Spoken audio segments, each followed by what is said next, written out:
E aí, tá gostando das aulas? Anotando tudo? Pronto para outra? Agora o professor Carreira de Língua Portuguesa vai falar sobre a relação entre a linguagem não verbal e a linguagem verbal. Preste bastante atenção e boa aula!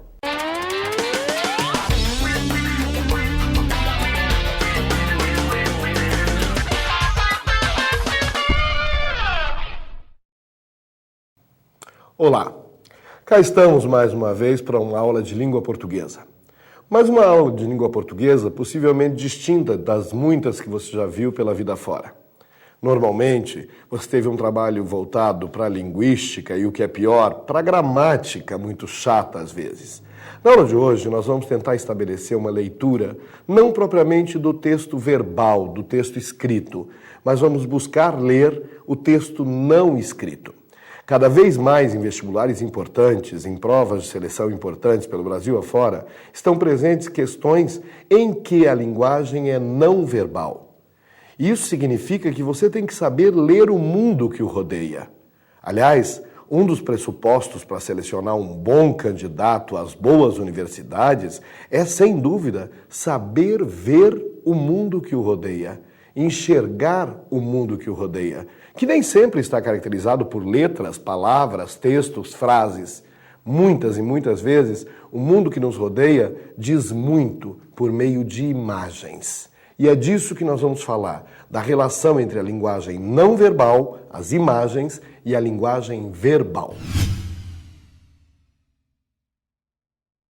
Vejamos uma primeira imagem. Nessa primeira imagem, como vocês podem perceber, efetivamente há algo que nos move à automação do pensamento. Uma imagem clássica, o caçador. O caçador que descansa placidamente à frente da sua lareira e que tem lá os animais que ele abateu pela vida fora. Só que é necessário para desautomatizar o pensamento. Observe com atenção que esse caçador não tem uma garrucha, uma espingarda acima da lareira. Não, ele tem uma máquina fotográfica. E em vez de animais empalhados, lembrando ali as suas vitórias em caçadas, o que ele tem são fotografias desses animais, fotografias que ele capturou pela vida fora. Veja, como eu disse, desautomatização do pensamento. Comece a ver a imagem sem trazer pressupostos anteriores. Você vê que seria um caçador, só que nesse caso ele caçou pela vida fora imagens, fotografias apenas, e não vidas dos seus animais. Sendo assim, vejamos o que é que nos será questionado a respeito dessa imagem. Lembrando que você fixou o olhar no fato de que não há uma arma, mas sim uma câmera fotográfica, e que não há animais sacrificados, mas há apenas fotografias desses animais. Assim, vejamos a nossa questão número 1. A charge nos dá uma lição de quê? De destreza? Não, absolutamente não.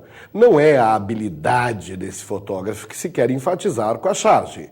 Talvez seja habilidade? Não. Acabei de citar a palavra habilidade. Não é isso que se quer enfatizar nesta charge, com certeza. Talvez força, menos ainda. Nenhuma possibilidade, meu caro.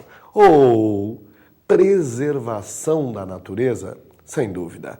Preservação da natureza. Enquanto a imagem normal, aquela que nos vem à mente quando se vê este quadro, que seria do caçador, aliado aos seus troféus animais conquistados pela vida fora, aqui o que se quer enfatizar é exatamente a preservação da natureza e esta é, portanto, a alternativa correta.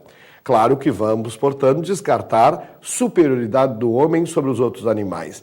Ainda que efetivamente isso possa ser verdadeiro num plano global, obviamente não é verdadeiro com relação à nossa charge. É isso. A gente vai trabalhar, portanto, a linguagem não verbal. Vejamos mais uma imagem, desta vez de um texto publicitário. Observe, é uma criança que sorri. Não há como não perceber um detalhe que pode vir a revelar-se importante. Faltam-lhe dentes, há, portanto, espaços, há, portanto, falhas na imagem dessa criança. Mais que isso, observem que há agora um texto verbal, porque agora vamos ver a inter-relação entre o texto não verbal e o texto verbal. Vejamos o que é que diz o nosso texto. O texto diz: viajar virou sinônimo de relaxar, principalmente quando você tem à sua disposição uma poltrona de design ergonômico, com maior capacidade para reclinar e 132 centímetros de espaço entre a sua poltrona e a da frente. Além disso, você conta com mais de 300 salas VIPs nos aeroportos do mundo e pode acumular e utilizar pontos do seu programa de milhagens voando com qualquer linha aérea da aliança One World Business Intercontinental da Ibéria. Sorria! Veja, se nos interessa a inter-relação entre a imagem não verbal, entre a linguagem não verbal, a imagem, a foto e a linguagem verbal, então o subtítulo, obviamente, vai nos interessar muito. E o subtítulo diz: Business Intercontinental da Ibéria. Mais espaço entre as poltronas. Mais espaço entre as poltronas. O texto foi lido, ele nos dá várias vantagens, mas principalmente mais espaço entre as poltronas. E aí você, portanto, já matou a charada. Mais espaço entre as poltronas, mais espaço entre os dentes no sorriso da criança. É isso, linguagem não verbal e linguagem verbal. Vejamos a questão número 2, portanto. Questão número 2. Neste anúncio, a imagem fotográfica associa-se mais diretamente à palavra sorria e a que expressão? Letra A, mais de 300 salas VIP? Não. Nós sabemos que a inter-relação é espaço. A questão é sorrir e espaço. Portanto, B. Acumular e utilizar pontos? Também não. Não se trata de valorizar o programa de milhagem da companhia aérea. Quem sabe mais espaço entre as poltronas? Claro que essa é a alternativa correta, caro aluno. É efetivamente isso que o anúncio quer enfatizar. Com um sorriso, com grandes espaços entre os dentes da criança, efetivamente se quer enfatizar o espaço entre as poltronas. Descartemos as outras duas alternativas que dizem aeroportos no mundo todo? Não é isso que se quer enfatizar. E o programa de milhagens, já dissemos que não. Veja, é só pensar, refletir e interrelacionar. Interrelacionar é uma capacidade muitíssimo necessária no mundo contemporâneo. Vejamos mais uma questão ainda acerca desta relação. No mesmo anúncio, a relação entre o texto verbal e a imagem fotográfica caracteriza-se principalmente pelo sarcasmo? Não. Há humor, há um tom de leveza, há um tom de riso, mas efetivamente não chega a ser sarcasmo, que seria uma ironia pesada. Não há nada de sarcástico no comercial. Pelo sentimentalismo, também não. E aqui o que se entende por sentimentalismo seria algo meio piegas e, portanto, não é o caso. Vejamos mais. Pela incoerência, não. Claro que há coerência, mas pelo humor, claro. Aí se fecha. E é claro que quando aqui se fala em humor, não se fala em humor porque a criança está rindo, não. É que é engraçado para nós, alvo do comercial, alvo da publicidade, que efetivamente se interrelacione espaço entre dentes numa boca infantil e mais espaço entre as poltronas dentro de um avião. Só descartando, pelo sensacionalismo também não cabe. É isso. E temos mais uma questão a respeito ainda da relação entre essa fotografia e o texto verbal que vimos. Vejamos. Entre os recursos de persuasão empregados no texto verbal do anúncio, só não ocorre o uso de termos técnicos. Sim, há termos técnicos. Conferindo, termos técnicos tais como design ergonômico, 132 centímetros de espaço entre a sua poltrona e a da frente. Portanto, há termos técnicos, sem dúvida. Mas, trocadilhos, trocadilho, O que seria exatamente um trocadilho? Um trocadilho, como o próprio nome sugere, pressupõe uma troca linguística, do naipe de, por exemplo, em vez de paciência de Jó, que tal paciência de jóquei? É um trocadilho. Em vez de quem tem boca vai a Roma, que tal o trocadilho quem tem boca vai a Roma? Vaia, do verbo vaiar. Trocadilhos. Há no texto? Não. Com certeza não. Portanto, já achamos a inadequada. A inadequada é a letra B. Vamos apenas descartar as outras, mas apelo direto ao leitor? Sim, há apelo direto ao leitor. Enumeração acumulativa de vantagem? Sim. Salas VIP, milhagem, mais espaço, etc. E expressões em inglês também ocorrem no texto. Portanto, tranquilamente, letra B, sem grandes problemas. Então, meus caros, vamos nos acostumando. Acostumar o olhar a não apenas ler o que está escrito, mas também ler aquilo que não está escrito, aquilo que está fotografado, aquilo que está desenhado, aquilo que está numa linguagem não verbal. E passemos a mais um texto. Desta feita é uma charge do grande Enfio. Enfio, nosso cartunista maior, nosso desenhista maior, nosso humorista maior e que há muitos anos se foi, lamentavelmente, mas que continua a fazer-nos rir. Desta feita, observe com atenção a imagem de que você dispõe. Está um policial ao telefone, possivelmente falando com seu superior, e traz, algemado a ele, o delinquente. Observe com atenção, olha a altura do policial, veja a altura do delinquente, compare efetivamente as proporções e só depois de observar com atenção a presença das algemas, a presença efetiva do policial, algo truculento, é que você deve passar ao texto verbal. O texto verbal da charge diz: já prendi o autor material do crime, agora falta o autor intelectual, um tal de salário mínimo. Claro, meus caros, que vocês já perceberam a ironia aqui presente. A ironia efetivamente existe e é própria da charge e é própria do genial Enfio. Assim, vejamos o que é que nos propõe a questão. Então, vamos à questão de número 5. Observem, sobre a charge de Enfio, assinale o que for incorreto. Letra A. O jogo entre as expressões autor material e autor intelectual expressa uma ironia. Claro que essa alternativa é verdadeira. Entre a brincadeira autor material, o delinquente, e autor intelectual, o salário mínimo, efetivamente há uma grande brincadeira, há uma grande ironia, uma grande dose de humor. Vejamos a letra B. Na letra B, percebe-se pelo plano visual a hierarquia ou relação de poder entre os dois personagens.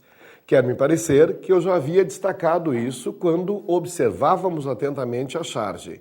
Não só pela aparente truculência do policial, mas efetivamente pelas proporções de tamanho mesmo entre o pobre, o pequeno delinquente e o policial, muito maior que ele, ok? Portanto, isso também é verdadeiro.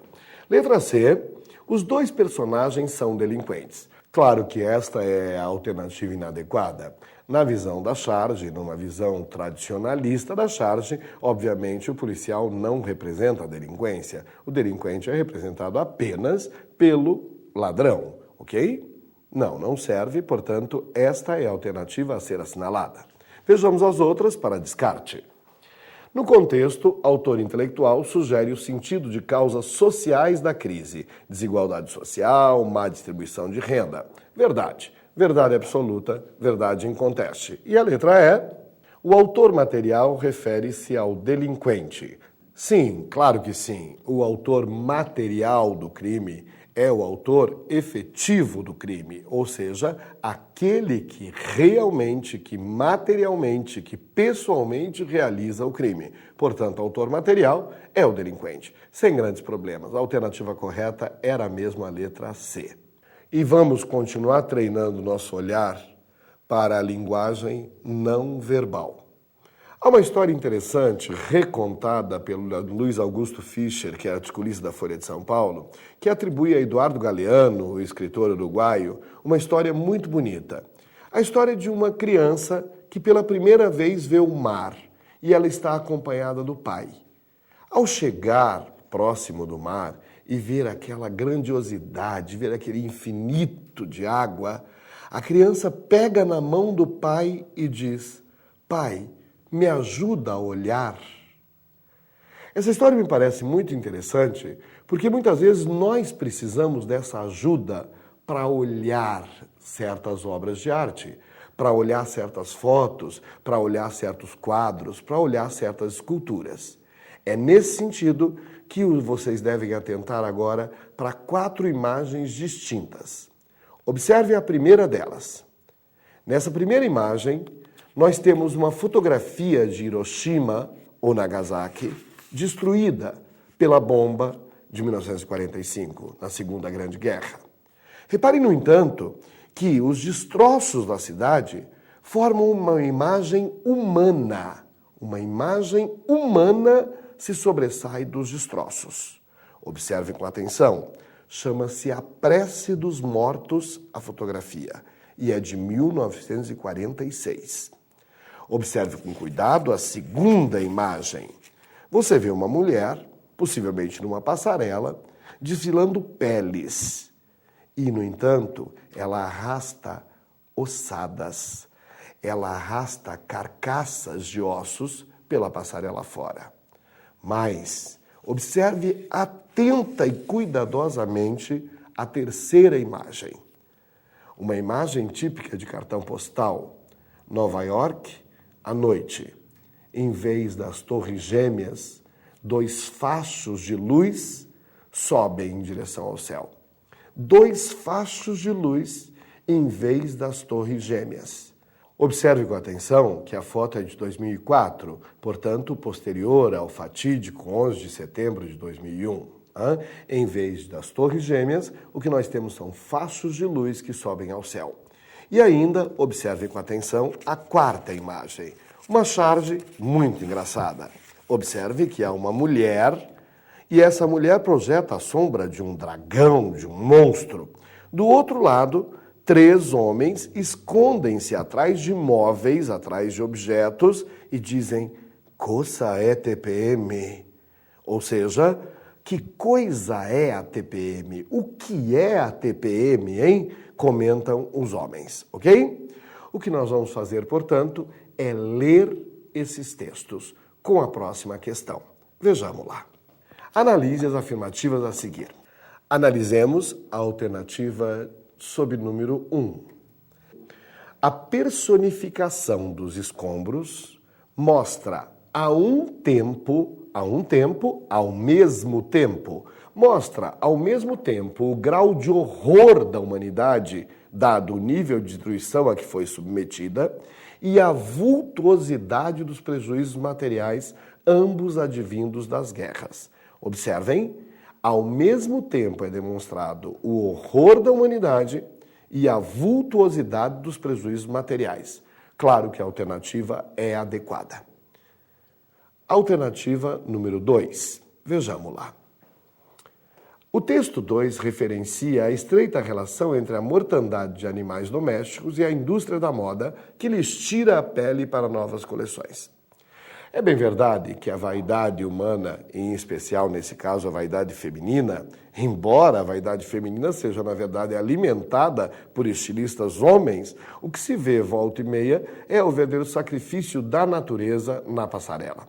Claro que é isso que quer ironizar e criticar a charge que traz essa mulher vestindo peles, arrastando ossadas. Claro que a charge atua em defesa da natureza, em defesa dos animais. É correta, sim, a alternativa 2. Vejamos a alternativa 3.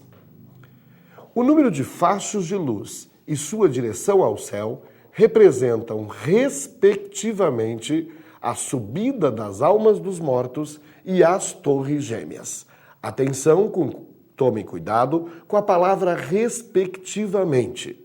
O número de fachos de luz e sua direção ao céu representam, respectivamente, a subida das almas dos mortos e as torres gêmeas. Vejamos, se é, respectivamente, o número de fachos de luz tem que representar a subida das almas dos mortos e a sua direção ao céu representa as torres gêmeas? Claro que não. Claro que se trata de uma informação falsa, porque há uma troca, efetivamente, de informações. E o respectivamente, portanto, não cabe. O fato de serem 2 fachos de luz lembram as torres gêmeas. O fato de estarem subindo em direção ao céu lembram os mortos. E, finalmente, a afirmação de número 4. Vejamos. A TPM, a qual estaria submetida a senhora, é um período amedrontador. Os argumentos não verbais que sustentam esse ponto de vista são a sombra em forma de monstro, a postura corporal pouco amistosa da senhora, a pergunta sussurrada pelo senhor e a posição dos homens atrás dos móveis. Claro que sim, claro que essa alternativa é verdadeira. Todos esses elementos mostram o que efetivamente é comum e verdadeiro na maior parte dos casos. A TPM é um período assustador.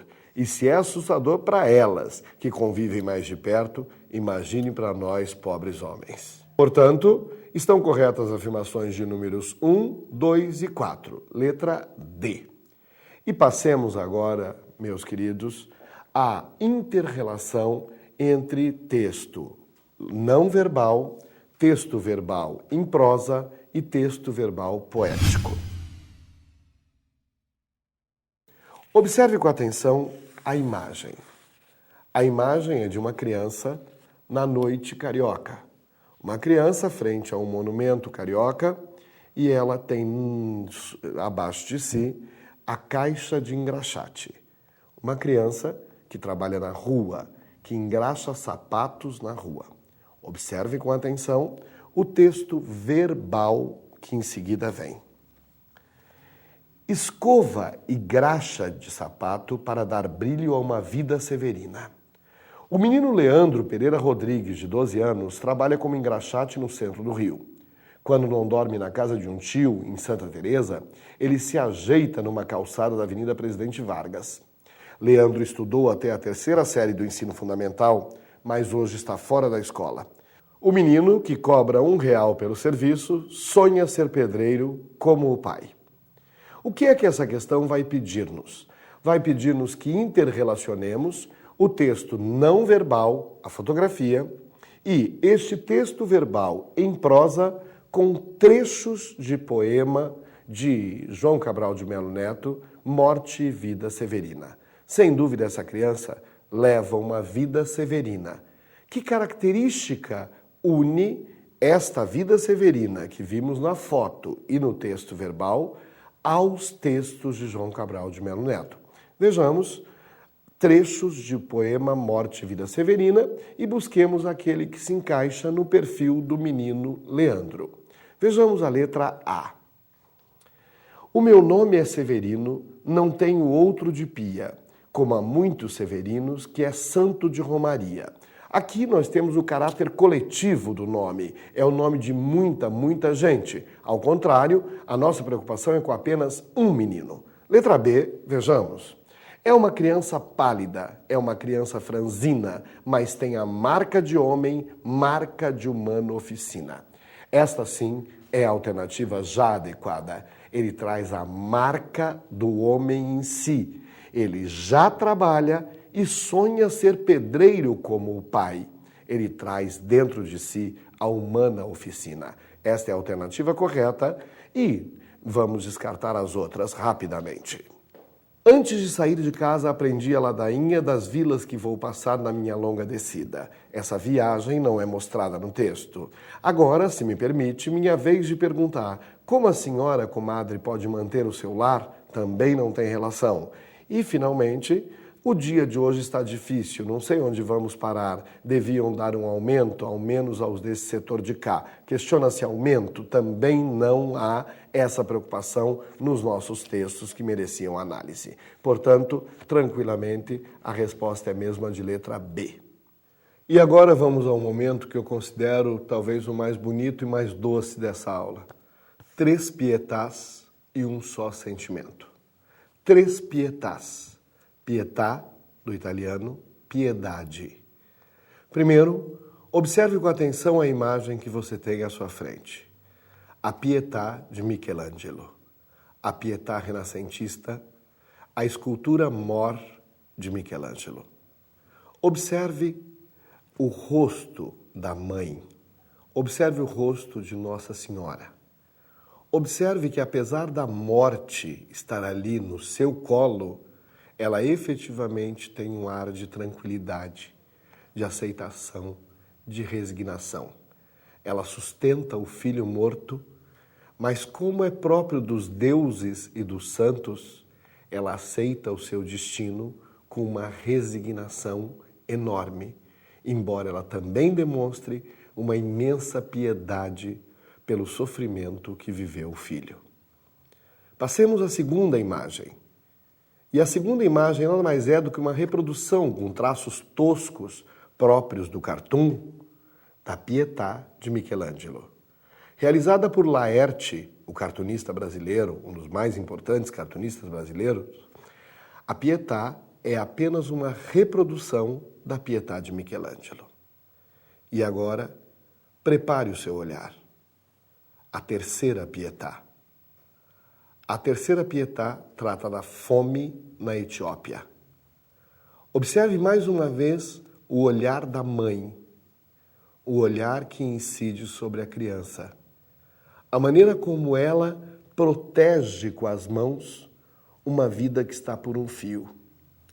Esse instantâneo, essa fotografia feita por Stan Grossfeld, um fantástico fotógrafo europeu, na Etiópia, dá-nos conta de um flagrante fantástico. Foi selecionado para a mostra Captura do Momento do Prêmio Pulitzer 2000. Essa fantástica fotografia dá conta de uma criança num campo de refugiados na Etiópia, e essa criança, consta nos anais da própria mostra, morreu 3 horas depois de feita a fotografia. Fome, dor de uma mãe que nada pode fazer contra a morte que se avizinha. A respeito desses 3 textos que apresentam linguagem não verbal, busquemos a alternativa incorreta. Afirmação de letra A. Na relação entre a Pietà de Michelangelo e de Laerte, há academicismo, ainda que se considere a simplicidade dos traços de cartoon. Sim, academicismo.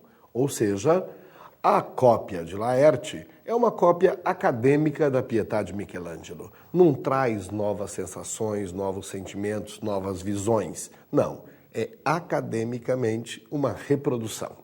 Letra B. No trabalho de Laerte não há intenção de novas informações ou questionamentos, fixando-se o cartunista na mera reprodução. Conforme já dissemos, isso é efetivamente verdadeiro. É mera reprodução. Passemos à letra C. Na foto de Stan Grossfeld, há mais que reprodução. No flagrante do fotógrafo, há um processo de recriação sobre a mesma temática, dadas as semelhanças muitas e intensas entre o original de Michelangelo e o instantâneo fotográfico. É verdade absoluta, a alternativa também é boa. Stan Grossfeld capta um momento com uma intensidade nova, com uma intensidade que torna ainda mais intensa a relação desta mãe piedosa com a Pietà de Michelangelo. Letra D. Há um paralelo imagético e temático entre o trabalho de Michelangelo e a foto realizada na Etiópia, haja vista as semelhanças no figurino, na postura da mãe no campo imagético e o ar de proteção e piedade no campo temático. No campo imagético, semelhanças de figurino e na postura da mãe, no olhar da mãe. No campo da temática, proteção e piedade traz o ar da mãe. A alternativa é também correta. E vejamos o que diz a letra E. As 3 obras, diferentes quanto ao meio de realização, escultura, cartoon e fotografia, constituem 3 leituras também diferentes de um mesmo campo temático: a postura de uma piedosa mãe frente à morte efetivada ou à morte iminente de seu filho. Claro que as 3 obras não têm visões distintas dessa mesma realidade. Têm uma visão muito, muito parecida. Entre Laerte e Michelangelo, a visão era de mera reprodução. Entre o fotógrafo e Michelangelo, a relação efetiva é de intensificação, mas o campo temático é o mesmo. É a mãe sempre com um olhar piedoso, vendo o sofrimento do filho. Imagem tocante, não? Claro que a alternativa a ser assinalada é a de letra E. E agora vamos ao nosso último trabalho. Esse último trabalho traz uma imagem também muito interessante e muito significativa. Repare que é o corpo nu de uma mulher. Era um cartaz, era um banner que estava presente em alguns aeroportos brasileiros. Esse banner trazia a foto de um corpo nu de uma mulher de costas e sobre o corpo da mulher pode-se ler: primeiro, eles tiram o passaporte, depois, a liberdade.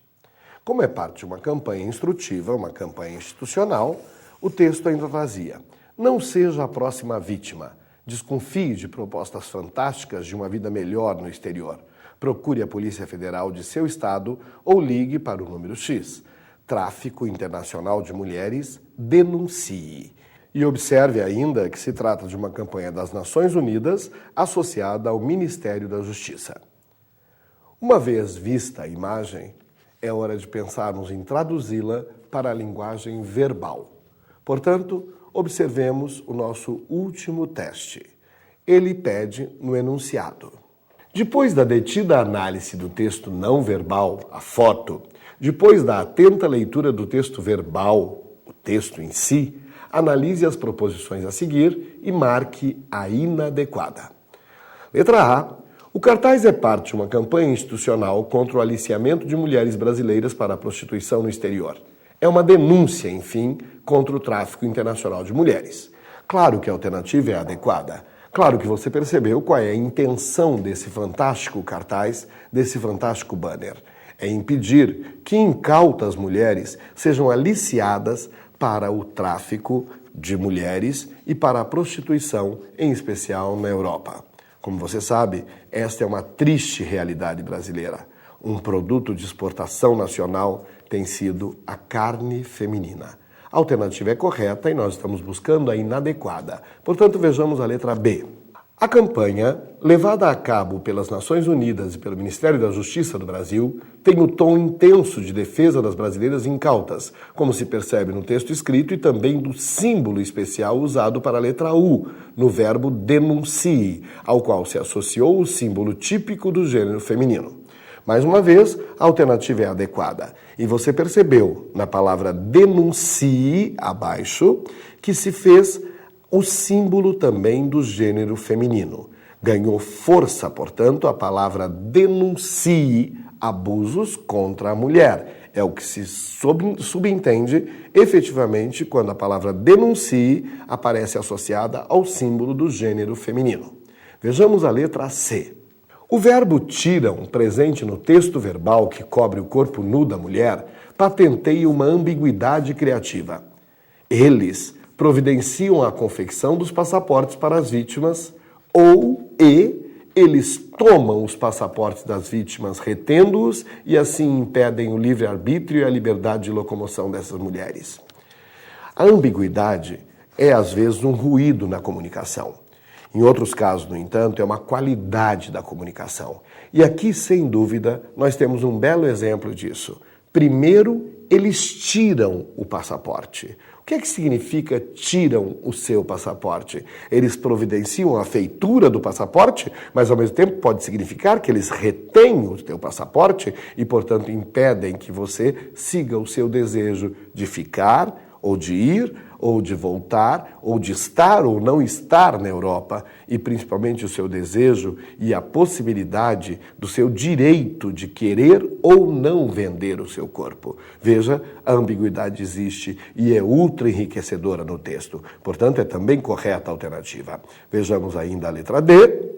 Na parte inferior do banner, o texto, por meio de frases imperativas, não seja, desconfie, procure e ligue, que evidenciam a função apelativa de linguagem, reforça o caráter de credulidade das vítimas e de criminalidade dos aliciadores.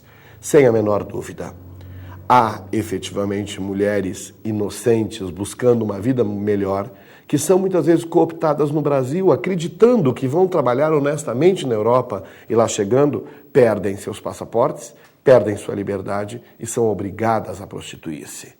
Triste realidade essa nossa, ter que exportar sonhos femininos que se transformam em tragédia. Claro que a alternativa é também correta. Letra E. No campo formal, linguístico, a frase "primeiro eles tiram o passaporte, depois a liberdade" permite somente uma outra possibilidade de virgulação. Primeiro, eles tiram o passaporte, depois a liberdade, para enfatizar as circunstâncias temporais. Aqui é necessário que falemos um pouco a respeito de gramática para tratarmos dessa questão da virgulação. Reparem, está se afirmando que só há uma possibilidade de nova virgulação. Primeiro, vírgula, eles tiram o passaporte, ponto, depois, vírgula, a liberdade. Não, essa alternativa não é verdadeira porque há outras possibilidades de virgulação, sim. Uma boa possibilidade seria, por exemplo, primeiro eles tiram o passaporte, ponto e vírgula, depois, vírgula, a liberdade. Esse depois, vírgula, a liberdade traria, sem a menor dúvida, a elipse do verbo tiram. E a elipse do verbo tiram poderia ser marcada, portanto, por vírgula, como poderia aqui, em vez de um ponto, nós temos um ponto e vírgula separando as duas informações. Portanto, esta não é a única possibilidade de virgulação, esta é, portanto, a alternativa a ser assinalada. Meus caros, é isso. Conhecer o mundo significa saber lê-lo. Saber ler o mundo não é apenas saber ler textos escritos. É observar a arte que nos rodeia por meio de fotografia, cinema, literatura não verbal, como, por exemplo, a poesia concreta, um bom exemplo nesse sentido, ou mais que isso, por meio da escultura, por meio das performances, enfim, a arte e a realidade que nós vemos no dia a dia é também uma maneira riquíssima de nos informar. E para sermos selecionados pela vida, efetivamente é necessário que treinemos o nosso olhar, não só para aquilo que está escrito, mas que enxerguemos também aquilo que não está escrito. Sucesso para você, um abraço.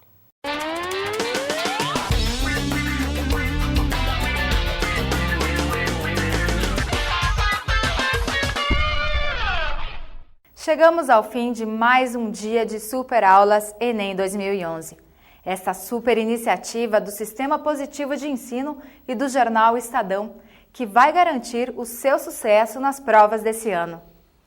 Nos vemos em breve aqui mesmo na TV Estadão. Tchau, tchau!